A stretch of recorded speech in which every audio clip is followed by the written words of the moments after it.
Today is December the 2nd. Very, very quickly, the McClellan oscillator moved up to the oversold line after having been very oversold. Quite possible that it could come down again. I mean, it's happened before, like right in here, but more likely that it's going to go up.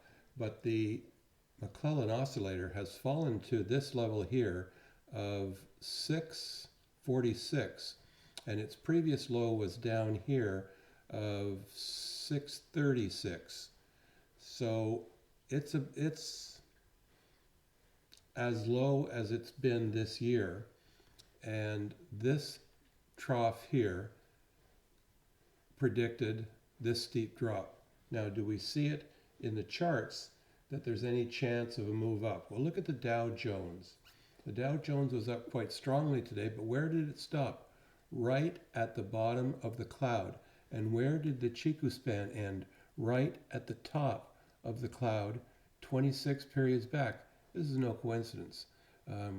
There's a good possibility now that this chikou span could ride up, and the next resistance would be on the 50, which would put the candle right about at the top of the cloud.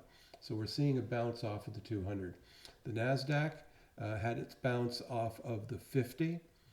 And if we see what the low point of today was, we can see that the low point of today was just at the top of this candle right there. So the chikou span provided support as well as the 50 moving average, both of them coincidentally predicting a bounce.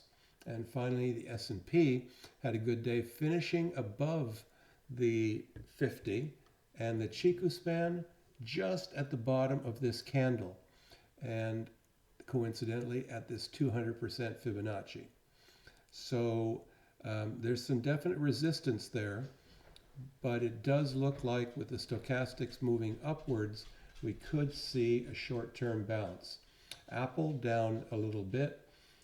Caterpillar rallied nicely, but look at where Caterpillar stopped today with the chikou span right on the 200, and that's where we drew that line yesterday to show that that was going to be support.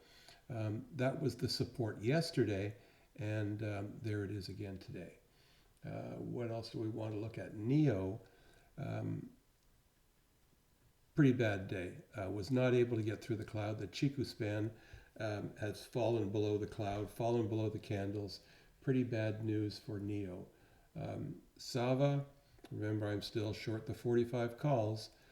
So it's probably going to come back down to this level here, and it should get a bounce off of this trend line if it's being technically traded. And it is right now because there's no news at all. Now Rivian just continues to trend sideways. I still think that that's a good long-term stock. It's not helping that we've got the virus. It's just affecting the market overall. Now Square had this pull back to 38.2%, but what we are looking at, we mentioned yesterday, is this death cross of the 50 and the 200, and it's heading that way. US Bank was up $1.75, but it has dropped quite a bit from its top of 62.80.